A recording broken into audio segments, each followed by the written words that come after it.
Hello, everybody. Welcome. We got a bunch of people here already, a bunch more people popping in.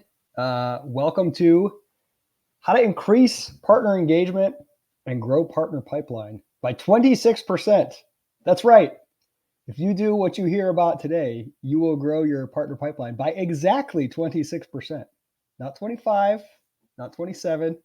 I love very specific numbers. They're great when you're a marketer. You always want really specific numbers. 25 is not believable. 26 is what we're talking about here. Really excited to get this session going and talk about specifically JD over at Comfort. JD Deveaux is going to talk about how they re-engaged a lot of their partners and got them clicking. But we're going to open up. We're going to start it with Jay McBain, and the session I'm doing with Jay was actually pre-recorded. So you will notice suddenly my background and my wardrobe changes. That's because we had to pre-record this. Jay couldn't be with us live for this. So we have a session with Jay where we're going to jump in. I love the emojis, by the way.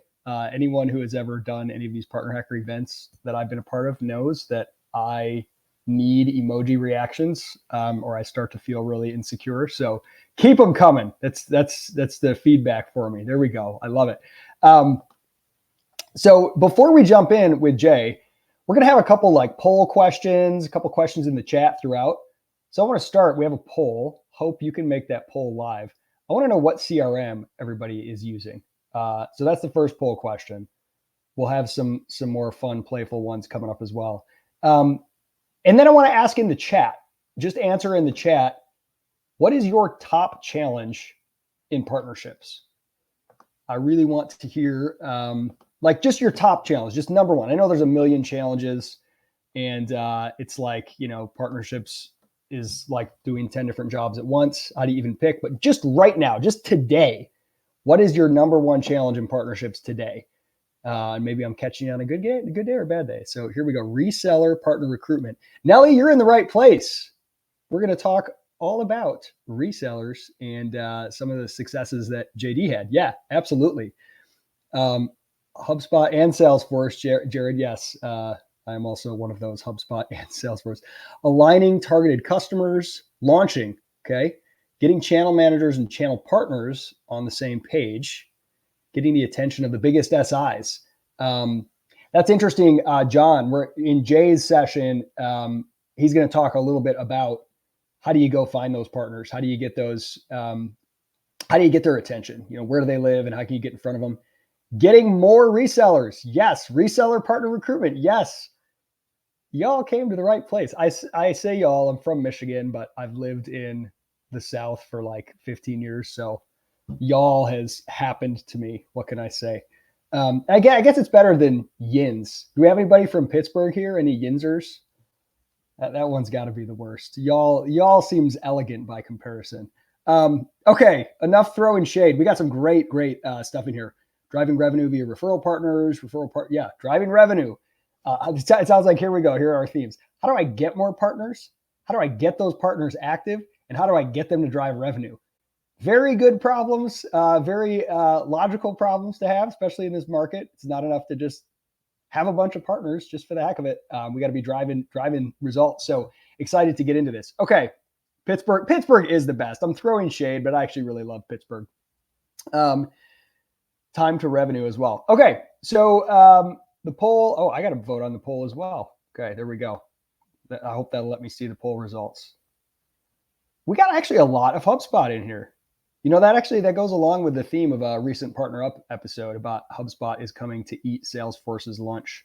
They're coming. All right. I am going to share my screen and play the pre-recorded session with Jay McBain. And before I do, though, I got to shout out the reason we're here. This event is brought to you in partnership with Magentrix. Partner Hacker and Magentrix doing this event together. And the reason we're doing this event together is because, I don't know if you've noticed, if not, you should follow them. Magentrix has been putting out a ton of awesome content on enablement and engaging partners. Just recently, it's been just like hit after hit after hit. Getting those partners engaged, enabling those partners. A lot of the questions and challenges you mentioned in the chat, Magentrix has just been hitting it out of the park. So we thought it was a perfect combination to come together and talk about how to do that, how to engage, and re-engage and incentivize your partners to actually help you drive revenue. So huge shout out to Magentrix for putting this event on with us.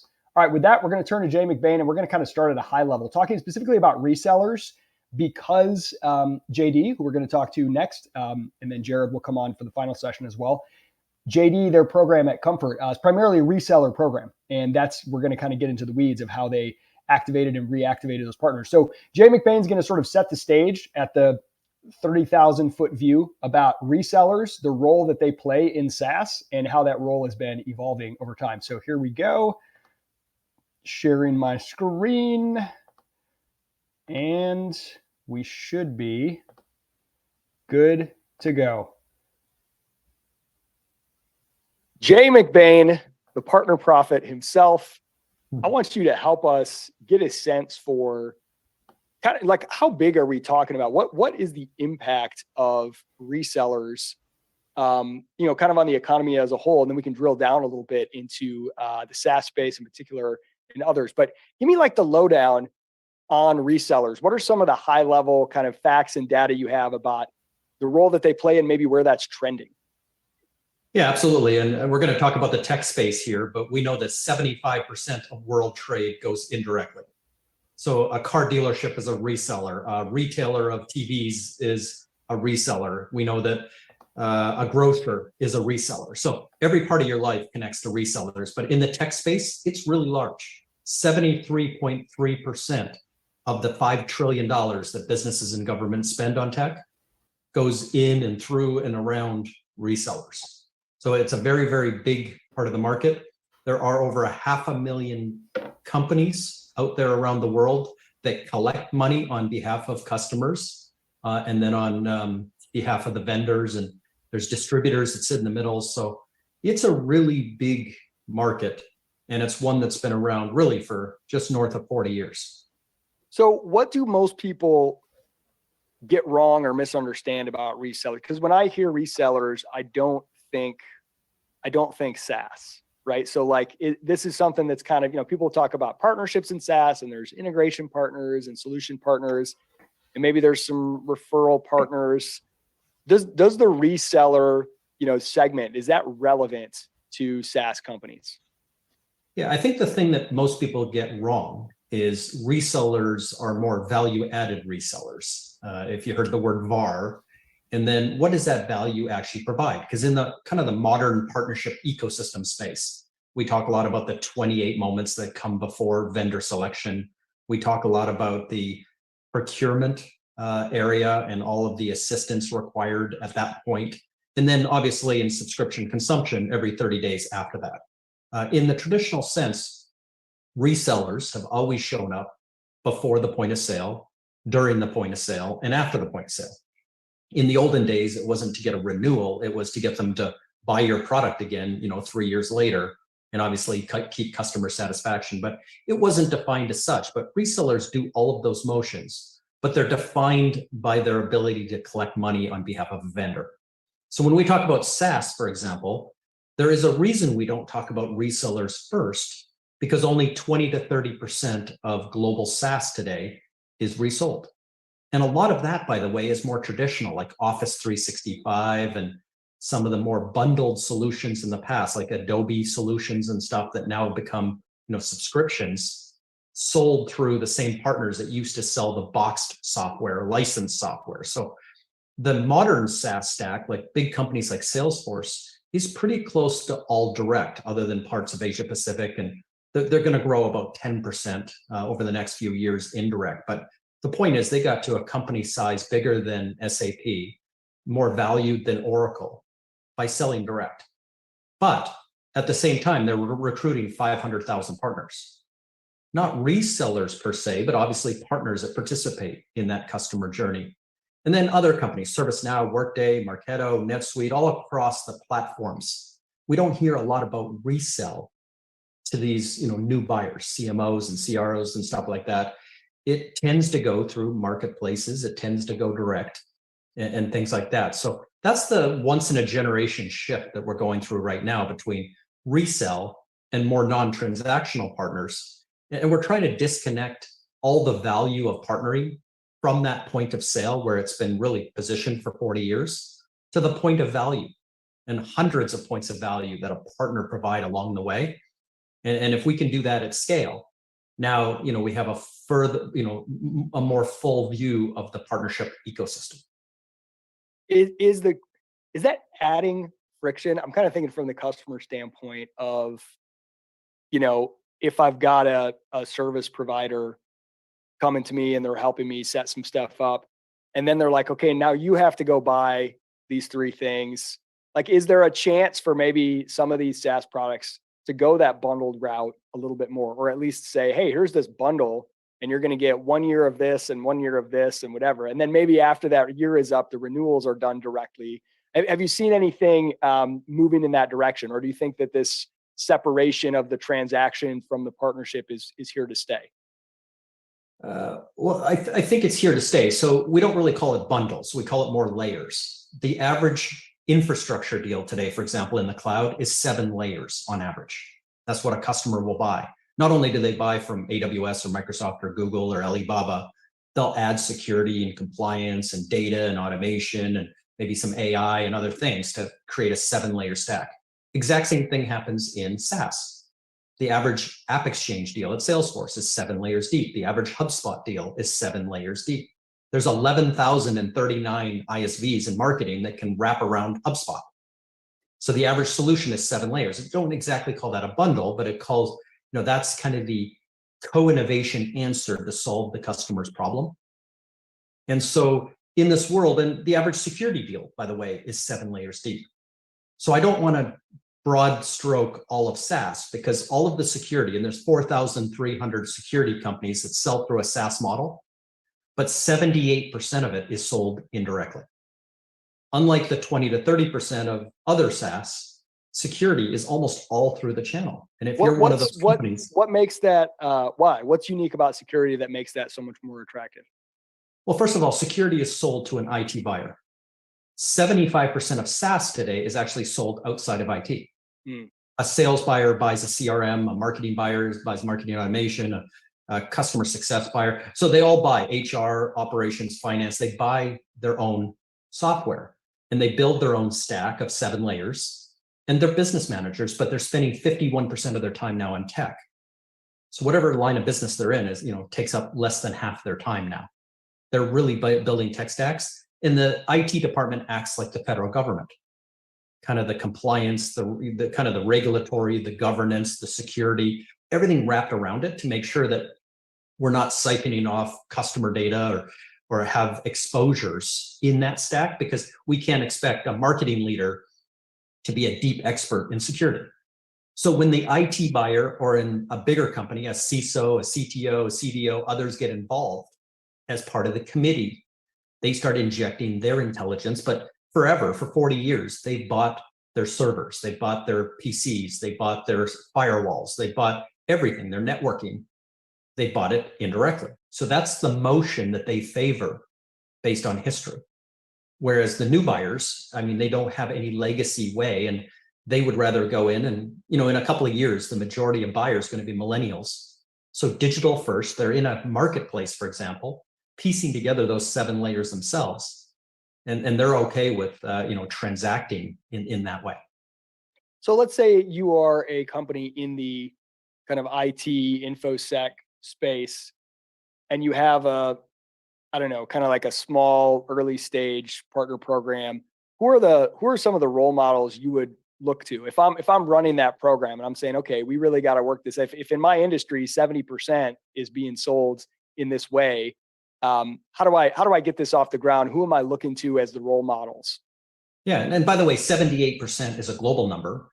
It's 81 in Europe and 83 or 84 in Asia Pac. So it goes up as you go east around the world. So in terms of leadership, you kind of look at, first of all, it's very noisy. Almost every category is filling up. You can go to G2 Crowd or anywhere you want to go, and you can see every category getting filled up. I mentioned 11,000 marketing solutions, 4,300 security solutions. Who's doing it well is there's a lot of noise and clutter. And to kind of break through and get some remaining oxygen in the room, The companies that do it the best have a really good grassroots approach, knowing where partners, which represent 78% of your opportunity, knowing what they read, where they go and who they follow, what I call the watering holes of where they are, where they're getting influenced, how they build a security stack, for example, to a SASE or a zero trust kind of model.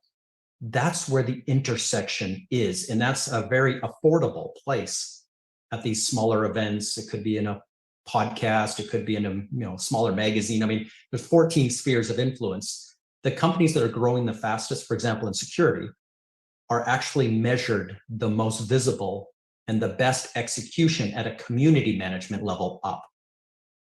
Once you build a base and once you build, a large enough customer base, and perhaps at that point you're raising later series of money, then you can afford to go top down into the largest resellers, the CDWs of the world, the Insights, the CompuCenters. You can afford to go into the biggest distributors in the world, the TD SYNNEX, the Ingrams. But much like you need market fit and you need sales and marketing repeatability, you don't really start your business and go into these $60 billion sized companies, hat in hand, because it's a more robust kind of enterprise approach at that point. So it's really about finding, it's really a community-based approach you're saying, especially if you don't have the big resources yet. Like, okay, where are all these watering holes? Where are the conferences? Where are the podcasts? Where is the content being consumed? And really living in that market, to be known there, to find out, where you can interact with your buyers or with your partners. So if you're going and you're trying to, attract these resellers and you're going to all the right places, what messages appeal to, like, what motivates resellers? Is it purely they want to know, what the revenue it's going to drive? Is it access to your network? Is it like, what are they looking for in a vendor? Yeah, so kind of two answers to that. One is on this, you're going to the right places. That's a little bit more detailed than just, checking a box. But, what we say is there's 6 different vectors to go into the right place. Your product, while you may want to run a $7 million Super Bowl ad, all things to all people, coming out of the gate, you're having some early successes, maybe with a particular type of buyer in a particular sub-industry. There's 297 of them in a particular geographic region, in a particular layer of security. There are dozens of layers of security, or whatever product set you're in the particular market segment, like SMB, but SMB has 6 different layers inside of it. What works in a flower shop is very different than what works in a $2.99 or a $4.99 shop. Then the model, is it better delivered through managed security solution providers or a managed service providers, or more of that VAR model? So all these things create almost 35 million permutations and allows you to get in the right place in terms of narrowing to those 6 vectors where you actually want to be. And then you're in the right place. Now, the question is, what's the right messaging? And this is what almost everyone I talk to gets wrong. They came fresh out of college or they've been around forever. It doesn't matter. They're still thinking the 4 Ps. The price, place, promotion. They're trying to work the perfect program and stuff like that. In that case, most people don't care. What they're trying to do from a financial point of view is figure out the multiplier. Because there's almost no money left in resell in any category. So you can't pay the mortgage, you can't grow your business. Everybody knows this. In hardware, you're down to single digits now. In software, with a subscription model, every 30 days forever, there's no $1 million deals anymore. So there's never enough margin to, properly run a business. This is why 25% of resellers don't make money.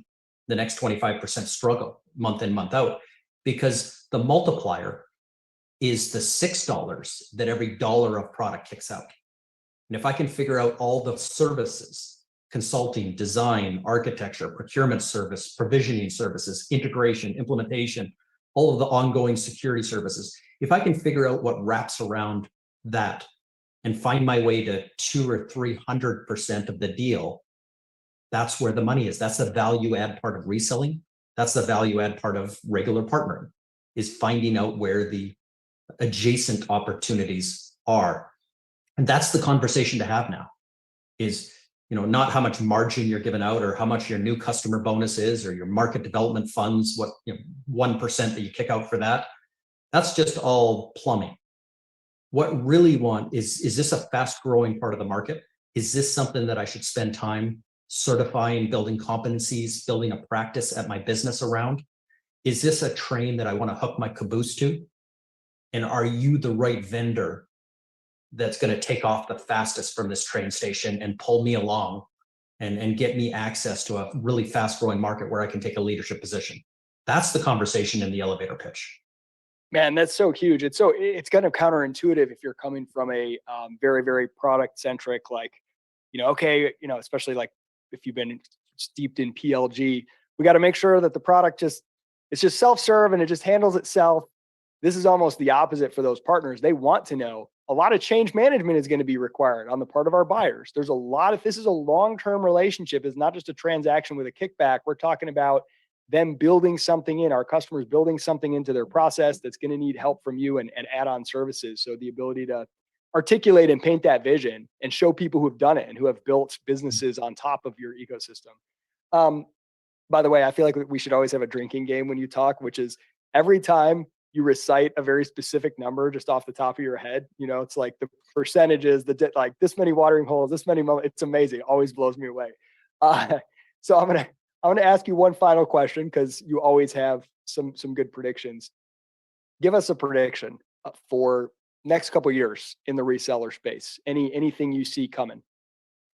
Yeah. So one of the biggest changes, obviously, we're going through 76% of companies in every industry are going into subscription consumption models. This is from your toothbrush to your car. This is all levels of hardware, software, and services. So in that model, it actually fits, and we're seeing buyers go to marketplaces to provision and procure that level of subscription and consumption models. So they're growing at 86% compounded. We're seeing some really, really big numbers. We just ran a survey last week where 93% of partners now see their customers buying from marketplaces. And that would compete with them because the money's not coming through them, but that's okay. 52% of partners around the world now see their customers making primary decisions and primary purchases through marketplaces or frequent. So this is a big change from even 6 months or 12 months ago. And that 86% compounded might be a little bit light. It might go into triple digits again for the next few years. So given that, one thing that is surprising, I think, to most people to know, 24% of marketplace deals today, whether it's at AWS or any of these marketplaces, are done by partners. So the reseller is literally clicking buy on behalf of the customer, doing that work that they've always done. But oddly enough, the money doesn't flow through them. They're not the reseller of record. So why would they do that? Why would their finger be on the mouse? Why would they be helping the customer configure, price, quote, design, architect? Why would they be doing this? For them, it's a ticket into the multiplier. Hopefully they can charge for those procurement services because big system integrators like Accenture do. But even if they don't, they literally are building the 7-layer stack, their fingers on the trigger, and they're in the pole position among the 7 partners that might be trusted at that mid-sized customer or larger. They're in that pole position to get the first slot on that multiplier. So in 24% of cases, it's literally the partner reselling. It just doesn't happen to be collecting the money and sending Biff out to break your knees if you don't pay in 30, 60, 90 days. That's amazing. That's amazing. We might have to just change what we mean by reseller now. Jay McBain, everybody, always bringing it. Thank you so much, Jay, for coming and setting the stage for us. All right. Thank you.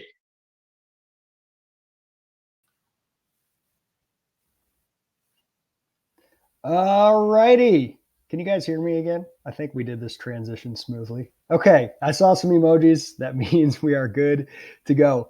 Okay. I think we have another poll question, which is it possible to hear Jay McBain talk and not walk away feeling hyped? I guess that's a double negative. Is it possible to hear? Oh yeah. And not walk away feeling hyped. Yeah. I don't know what it is. It's like every time Jay just recites these numbers, I come away and then I'm like, oh my gosh, this ecosystem stuff, this partner stuff, this indirect selling, it's changing the world. I got all these numbers and stats. And then somebody asked me, yeah, like what? I'm like, I don't remember. But Jay just said like 10 of them and they all sounded super legit. So All right. Next up, I'm going to bring on, let me see. I think, do we have another question that I wanted to ask first before I go with JD? I don't think so. JD Deveaux, head of strategic partnerships at Comfort AG.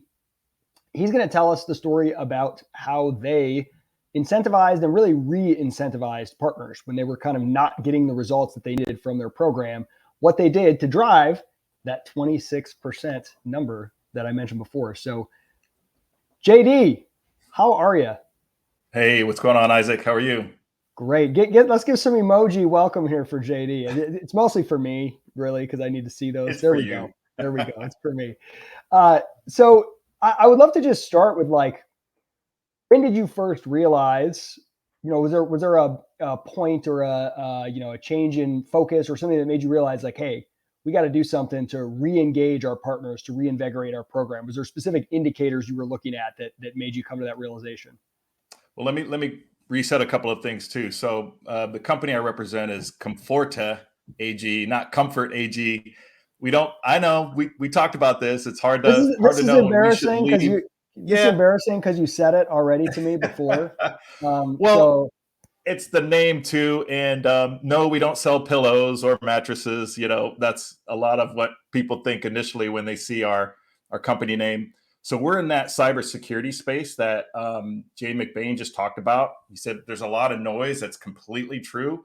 There's so many other companies that address cybersecurity, and we address just data security, right? A small snippet, if you will, of that overall problem that IT buyers are approaching. So we use the resell strategy, if you will. So we have a channel network. I've been at Conforte for over 7 years now, and we really took a strategic approach to partnerships within the last 3 years, like right before COVID started.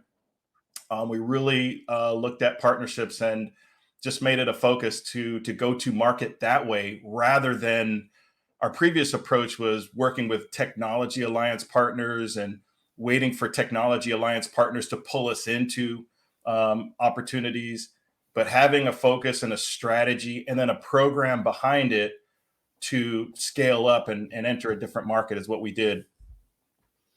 so talk to me through, like, what the steps involved in getting to that partner pipeline growth, 26%. Like, what were kind of I know you implemented some incentives, Yeah. did some things to re-engage. Can you sort of walk us through tactically Yeah. what you went through? So the best way I could describe it is we're like other partner organizations that resell. So we have reseller partners. That's the bulk of our channel program. We have referral partners who only come in at certain parts of the sales cycle, most of the time before it, and then maybe at the end to help us close. We've got distributor partners, right, who don't sell directly to end customers. Maybe they sell to resellers, so they'll pull in resellers. So we were bringing in a mix of all of these different partner types. So that was one thing that we made sure that we were able to bring in these different type of resellers. I'll just call them the resell category. We have a program like everybody else. We've got a 10-step program. Kind of sounds like a 10-step program to fix a habit, but a 10-step program to onboard and ensure partners, our resale partners, are able to sell. Includes what they can get from marketing, includes how to deal reg, the whole nine. We set up a project. Look, it'll take you 30, 60, 90 days to go through this whole thing. You guys should be enabled to sell. Boom. Here's your team. Have at it. And, that was working well. And it continues to work well, depending on the partner, right? And we started to recognize situations where partners, after they went through that program, out of the bang, they started to, have the right meetings, open up opportunities, and it started to look good, developing the pipeline, et cetera. And then we started to see a stall a little bit, like, oh, it's not, some opportunities aren't getting to the next stage, or the number of meetings. We started to see these indicators. The number of meetings are going down, not as many. They went through the enablement process, yeah, the whole nine. So we started to see these indicators on that level, and it brought us to say, what do we need to do here? And that's when we started to relook at the whole program itself. And just determined, all right, in the beginning, we didn't offer incentives. I'm kind of old school on the point that, our product, our solution should be able to be enough to be of value for that organization to say, yeah, you know what? We don't have your type of solution in our price book, and we'd love to go to market with your solution. Boom. And that works. It's re-engagement when they go to market and they get some failures, they get like not enough, they're not closing sales and they don't do anything. That's the re-engagement that we saw that we needed to do. So we did do some incentive, we could drill down into that a little bit, and we just tried a couple of different things with marketing, et cetera. So yeah. I would love to know. Let's drill down just a little bit and what some of those incentives are, because I know, to your point, and this Jay was kind of making this point that, hey, look, the biggest thing is what's the multiplier they can get, from your product, what kind of services, and you would sort of think, okay, well, we onboarded them, they were doing it, they were doing great. Why would we have to throw a bunch of incentives at them? Doesn't that just seem like, I don't know, like superfluous stuff? What did you do? Like, what kind of incentives did you find were useful to re-engage or to get them back on the horse after they had some failures? Well, let me address like why. You got to understand like why didn't what happened. It can't just be it didn't work. Oh well, I'm going away. I mean, we too have to understand our partners better, and that's what we did as well. It's like they're not only just selling our solution; they're going to market with other solutions, other shiny objects, right? Other solutions that they think they can, increase their revenue with. Some of the partners we looked at, so what we did was we took a subset of these partners and said, let's work on this program. And we analyzed the ones that were working really well, put them in this category, carry on. Don't worry about them. They're on track to continue doing what they need to do. Another subset we looked at and said, all right, how do we address them? Do we need to talk with escalate the message up and talk to the C-suite leaders of that partner organization and understand where we need to go? So the initial indicators told us the partner's declining, the QBR, or at least the general meetings that we try to have. We have informal QBRs. It's not a formal QBR with most of our partners. I think we'd like to get there in the future, but we have informal QBRs where, hey, let's talk about how things went, previous quarters. If we get cancellations on QBRs, or if we get just non-participative QBRs, or, there's some come to Jesus QBRs, it's like, hey, we started off under the premise of, trying to get to a certain point and we're not there. What do we need to do? So of the subset that was working well, we left them alone. Of the subset that we needed to up-level the conversations with the C-suite executives of those organizations, we did determine some of those weren't a fit. It's like, we did approach the partnership understanding that, we have a couple of opportunities, but maybe it's not going to turn into a full-blown partnership. We had to realize that. And then some of them, we had to say, well, what else do you need? And that's where you truly uncover what were some of the barriers for them to move forward. And that's where we saw, like in some areas, for example, many people on this poll, maybe, or on the call, sell in other markets outside of the U.S. Try getting money if you made a sales closure in Latin America. Try getting funds if someone bought your product today. Try getting that dollar, if you will, tomorrow. It's very difficult. You need partnerships that know how to navigate that. So not only about navigating the end sale, but also they need solutions in their language. They need to go to market with joint documentation that's converted in their language correctly, but also that they can, go to market with. There's also sales tools that they need, maybe the ability to do demonstrations themselves, training that they understand so that they can, regurgitate that, if you will, to a prospect. So all these other needs start to bubble up, if you will. And those were the things that came out that we addressed and were able to come up with. Now, when we talk about incentives, the incentives worked when there was a gap where we started to see the decline, and we had these meetings and we said, how do we re-engage with you? Blah, blah, blah. Well, we've got, documentation, blah, blah, blah. Things like that weren't working. We put the incentives out there and said, look, we're also focused about, meeting some particular goals by certain quarters. What if we did this? Get your teams re-engaged. Here's a sales program incentive that we did for completing training. Boom. So their tech team, get your tech teams lined up, complete the training by end of quarter. We have these, reward spiffs we can give out. Open up an opportunity or progress opportunities to a certain stage. We've got reward incentives for the sales folks. And then, of course, there was we offered rewards for closing. We actually kick you a few more points if you're able to close it by a certain quarter or end of year for us, which was really good. So those were the type of initial incentives that we used to help augment the other things that the sales teams needed.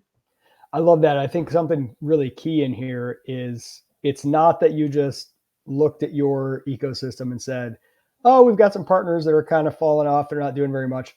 Let's just invent some incentives and announce it to them. You kind of sorted them, looked at them kind of as a whole and did this sort of qualitative analysis or quantitative rather. And then qualitatively, you started talking to them. I know that sounds really simple, but you started asking them why, what's not working, what would help. And then you came up with incentives that were relevant to what they were telling you.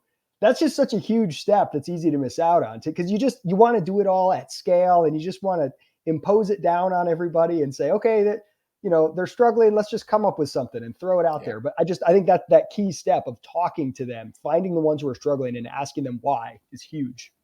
I think in one of your past webinars, maybe another speaker said in real estate, it's location, location, location. In partnerships, it's people, people, people. You have to, because you got to ask the hard questions. And then, like I said, they're busy trying to sell other things. Maybe they can't talk to you now. It's end of quarter, right?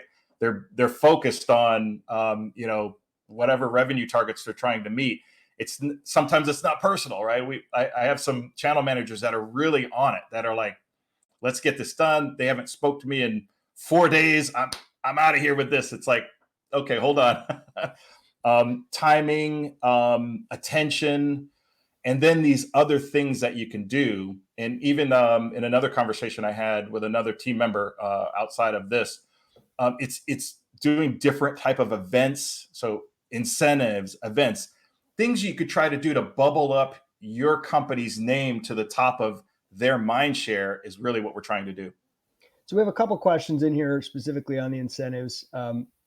Nellie Scott asks, incentives financial or other? And then John Hallett asks, were the incentives extra points for deadlines? And were they only for the problem partners or for all? Great question. So all partners. So we let the channel managers decide. They're going to take it to every partner, but we focused initially. They were designed, how do we get our non-performing partners to re-engage? And then we said, why don't we just give it to everybody? Yeah, why not? So it fit into our newsletter better if it went to everybody rather than just a program to touch on our underperforming partners. Financial incentives. Now that's a good question because I've had some sales reps tell me, they're like, JD, I'm not motivated by 25 or 50 bucks of a spiff, right?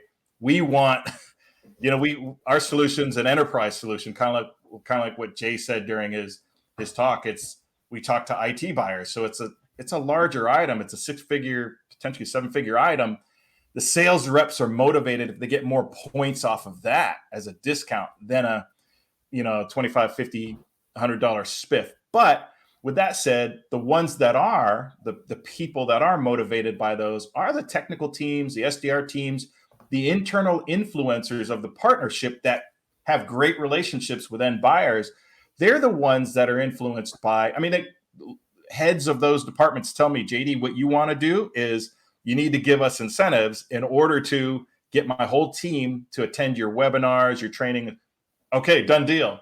So if we do that, the advantage for us is I want it done on the time we want. So we put an expiration date of a quarter.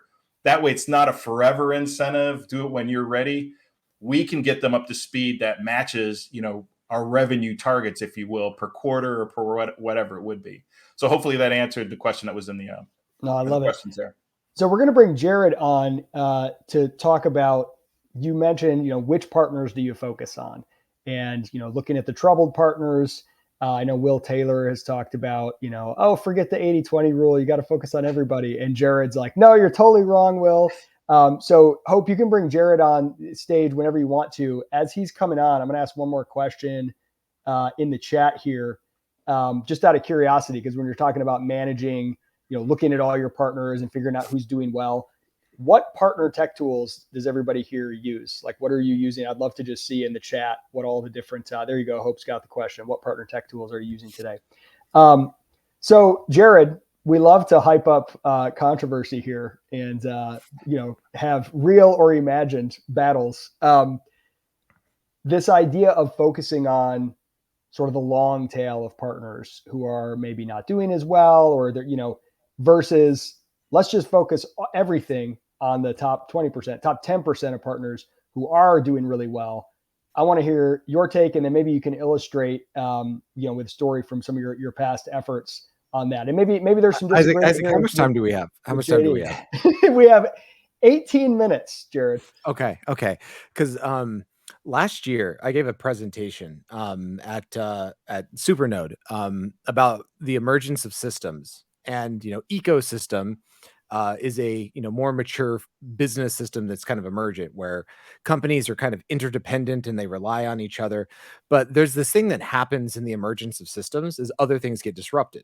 So like and there's like these principles that kind of apply from system to system. So like it's a strange way of answering the question, but I think at a more foundational, fundamental level, the Pareto principle was discovered by Vincent Pareto, and by observing peas, right? That like 20% of the pea pods produced 80% of the peas, right? Like this interesting observation that like kind of happened, and all of a sudden that would you call that like a distribution curve or a parabola of productivity? You could kind of take that same curve, the Pareto principle, and apply it to numerous different things, a whole bunch of different things. And what it means to say is that things that are emergent, right? Things that emerge. So for example, like whenever you start a partner program, can you call and be like, hey, in 5 years, here's exactly how these partners are going to be our best partners? No, it's like an emergent thing. But what you can probably state, like it's the same thing as looking at that pea farm, right? Here's exactly the pea pods that are going to produce 80%, of the pea production. Or you can look at that farm and go like, hey, I know that this much production is going to come out of it. You can't stipulate though that all of them are going to produce the same. It just doesn't work that way. It's never worked that way. And I can give you 2 concrete examples, right? So tagging this very ethereal, like, more first principles viewpoint on the world, Isaac, is look at, I'll give you an anecdote for the HubSpot ecosystem and an anecdote that I have. Who was HubSpot's number 1 partner in the early days? It's a gentleman named Marcus Sheridan, right? And you know this story, Isaac, and people on the call might or might not. Well, this gentleman's name was Marcus Sheridan. Marcus Sheridan was a customer of HubSpot, and all of a sudden he was using HubSpot to like automate and do marketing automation for his pool cleaning company. Well, he started to realize that like there was a much better opportunity for him to go distribute HubSpot to every other pool cleaning company in America. And he became HubSpot's number 1 channel partner globally, from servicing one like area of pools to distributing HubSpot software to every single pool cleaning company in America. Now, in what world could you even tell me that that was going to be a partner? This is like an emergent thing, right? Like we start a partner program, what's going to happen? Who knows? And then I have an anecdote at Drift, right? So our number 1, partner was what? He had a hot air ballooning company. Like in no world would have I been like, yeah, that guy that's using Drift to build these crazy bots for his hot air balloon company, like he's totally going to be my number 1 partner next year. Like that's an emergent thing. It's probabilistic thinking, and it just demonstrates, it's a favorite quote of mine. And it's kind of like economics or like first principles. It's a great Hayek quote. It's called the fatal conceit. It's the curious task of economics is to demonstrate to us how little we know about what we imagine we can design. Right. And that's if you have that like ivory tower lens where you're like, my partner program is going to do exactly this, and here's how I'm going to activate all of my partners. I don't know. Tell me the last central planner that was bright about the economy. So you're kind of saying like, hey, look, it is going to be 20% or whatever, somewhere about there that's gonna drive most of the value.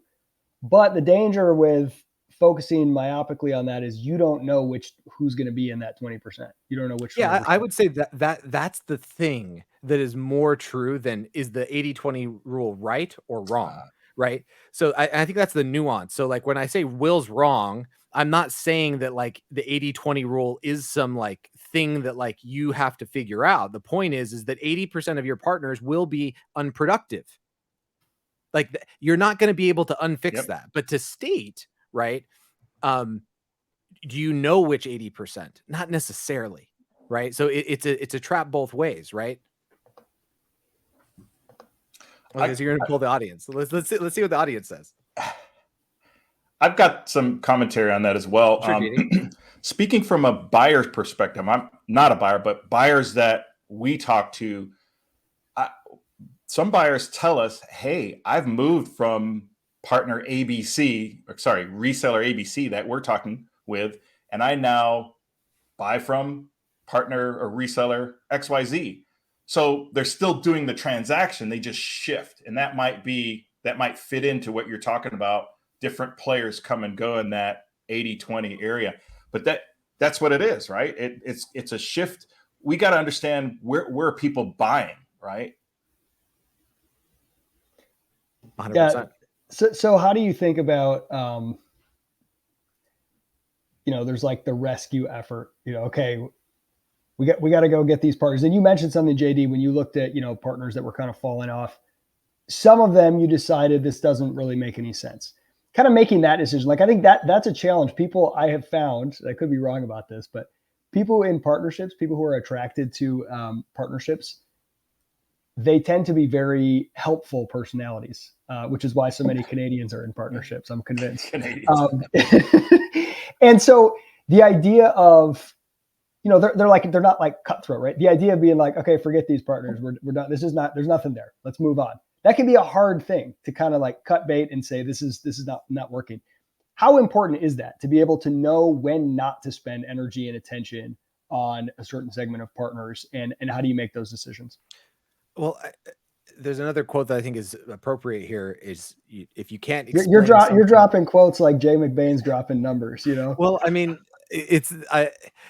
I use the 3 C's a lot, right? Curiosity, courage, and conviction. And what I tend to say over and over again are the things that are more true, right? And more apparent and more evident to me the more I spend time in this market and help people, Isaac, is that there's an Einstein quote, if you can't explain something simply, you don't understand it well enough. And I think what people try to do as it relates to, let's say, the long tail of partner activation, I get theses, right? So it's like playbooks that are in depth, and it involves, better partner enablement and better partner marketing and better partner recruitment, better partner onboarding and better partner experience. It's on and on and on and on and on. And the reality is this, right? If you're the average that you spend, you're the average of the 5 people you spend the most time with, and you realize that one of those people, like the vision's off, they're going in a different direction, or heck, it's just a friend, right? It's someone in your friend group, and it's like, they're staying out later and later, and they're partying over here, and they're drinking, and they're making poor decisions. It's like, do I want to be around that person? And guess what? Some of your partners are going to stray from the path that you're going on. As a company, especially right now, are you making changes that are, let's say, bold dictates on your market? You might be moving in a direction that might be fundamentally different than where some of your partners were a year ago, 3 years ago. I mean, heck, has business strategy changed in the first 6 months of 2023? You bet your ass it has, right? So if you don't think about like the people that got you to where you are, might not be the people that need to get you where you need to go.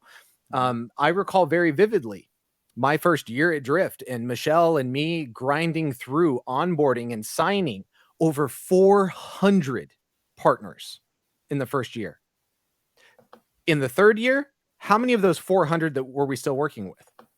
Maybe a dozen. Why? Because we went in a different direction, right? We were an SMB all in one kind of, platform we were trying to be. And then we pivoted very hard into AI and enterprise. And that means that we had to cut bait. it wasn't the right alignment. So like to say like, no, those partners that we signed on paper, we have to protect and nurture all of them. It would be in direct contradiction to company strategy. Yeah, I'd comment on that too. Excellent stuff. I also, if I was to drop one, I'd drop the Simon Sinek start with why, right? Because if we look inside, our CRO or our CFO is going to ask, why are we partnering with fill in the blank partner, right? I'll take the GSIs, for example. Everybody loves to want to partner with an Accenture or a DY or EY or a Deloitte, right? They're really hard to partner with, and you have to have clear opportunities with them.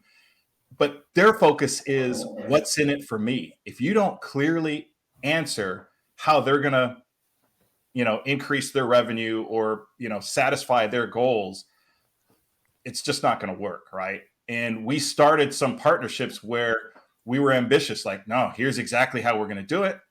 And it's like you said, Jared, if even our model changed a bit and we said, wait a minute, we're going to focus here. This is making it for us here. Maybe when we started those partnerships back here with companies ABC, we didn't have that in mind. So it's worth going back and having those conversations and saying, hey, are you with us if we go here? And maybe they won't. Maybe, okay, when we're ready to do a little bit more, we'll come back to you. You don't have to cut them out of that partner life cycle. Maybe you can table that for months or a year, whatever it would be, but right, it's something to consider. Yeah, I mean, we went to a lot of those partners and we said, look, we could be your partner for X, Y, and Z in the enterprise and the degree to which you're going up market. And they were like, okay, sounds great. And that was the last convo we ever had with them. Boom. Like it was like, okay, clearly we're not going in the same direction. Jared, I'm curious on the incentives question. If you found incentives that are helpful in kind of re-engaging partners, or specifically to JD's point, people that partner with you, they're all excited, they go out in the market and they fail on their first attempt to, include you in a deal. Like, do you have, just like you would with a sales team, right? Where you got to kind of like keep morale up and keep people engaged when it's not working right. out. What have you found to work well with partners in that regard? Well, let's see if the people are paying attention right now, because this is a point that everybody needs to drive home. So give me some emojis if you're paying attention right now, because this is the stuff you're going to want to listen to. What most partner people aren't very good at, and they need to take a long, hard look in the mirror, is helping. This is not incentives, right? 10% revenue share, 15% revenue share, 20% revenue share. That ensures that the CFO can put something in the book that you put your name next to, but it doesn't guarantee success, right? It pays for the cost of the program, assuming the program works. But what great partner people are great at is at helping, not giving. What do I mean by helping? It's by having a deep understanding of what is most important to your partner. What do they need help with right now, and being able to deliver on that promise. I've said that trust comes from helping people reach their promised land. If you are not viewed as a node by which they can get closer to where they need to go, you don't have a seat at the strategic table. You are one amongst many, right? You're not the few that they call on, that they count on to get help from when they need it. So whenever you call on them for help, are they going to give it to you? Ask yourself that question, right? Like, that means that you need to be an industry expert. You need to be passionate, and you need to be the type of person that can execute across marketing, sales, success, maybe some product innovation to push that, in the right direction. And the reality is, and this is tying it back to the 80-20 principle and why I think that's so important. Can you go do that with every partner? I don't think the answer is yes. I think that you need to be able to call your shot and understand with which partners do you need to knock it out of the park. You need to know that, and your partner managers need to know that, right? Because it's not going to be all of them. You can't knock it out of the park. I mean, your slugging percentage is what matters, not your batting average, right? That's what matters at the end of the day. It's that everyone's going to bat 200 to maybe 350 max, right? That means that you're striking out or not getting on base, more often than not. But when you do get on base, right, that's a double, it's a triple, it's a home run, right? It's not a single. You're not getting walked on. You're not getting lucky. And when you connect, you better knock it out of the park. I was a big singles hitter, so that hits me hard there, Jared. JD, any thoughts to add there? No, that's excellent. That analogy is perfect, especially for people that understand baseball, and that's super key. But it is the helpful mindset. What can we do to help? And I think listening to your partners and understanding if you do, I recall a conversation when Jared was saying that was a partner said, I need to understand how you guys compete against fill in the blank, right? This is what problems they have, and we've got to be able to simplify that and deliver it and help them solve those type of problems for their customers, because at the end of the day, the customer is going to keep coming back to them, and it's their reputation as well. It says, well, you told me about this solution and I don't know about it. So it's their reputation on the line as well. Yeah, that distinction between giving and helping, I think it goes back to what you said, JD, we were talking about before, rather than just okay, let's just give our partners some incentive that we make up. Helping means first you go listen to them and see what they actually want, and getting in, living in market with your partners. All right, we're going to bring this to a close. We're going to wrap it up. Speaking of helping, huge shout out to Magentrix for helping us put this session together, and an offer from Magentrix. This is not a sales offer, but if you want to know, you want to brainstorm, you want to get some help with how to re-engage partners, Paul Bird, who is a portal wizard is his title over there at Magentrix, he's willing to chat with you and just talk through some of the things that they've seen people do successfully. So if you're interested in that, you can put an X in the chat or just say something in the chat like, hey, I'll talk with Paul. That sounds great. Or if you want more info on improving the partner experience, you can also just mention in the chat, there's a recording of a recent Magentrix event on creating partner experience as well. So anybody who's interested, what is it, an X? We'll do an X. Put an X in the chat if you got to talk to Paul. Put a Y in the chat or just say recording if you want a recording of that other Magentrix event. We'll probably just send a link to everybody that registered for this as well, because we know all of you are here to grow your partner pipeline by 26%. Exactly. To the decimal point. JD, Jared, thank you so much. Everybody in the chat, we'll keep it open for a few minutes. If you have any follow-up questions, or go ahead and let us know if you want to chat with Paul over at Magentrix. But this has been awesome. Any final words you guys want to leave everybody with? Thanks for hanging with us this Thursday. Had a blast. I always love coming and speaking with y'all. So hopefully it didn't scare you too much. But we got big stuff to do out here. Jared even took off his hat, got a haircut for you. Yeah, so, got a haircut to show up today. Brought the A game in the shirt. Thanks, Helen, for making fun of it. Appreciate that. In fact, there might be some kind of a record. The odds of seeing both me and Jared without a hat on, with neither of us wearing a hat, it's kind of low. So shout out to Ella for telling me I can't wear it anymore. So. Hey, Jonathan, thanks so much. And despite me embarrassing myself, mispronouncing your company's name twice. Thank you. After you warned me. So, but look, as long as I hit a couple home runs, those strikeouts will wash. You know what I mean? Exactly. Thanks so much, everybody. We'll see you next time. Thank you. Thanks, everybody.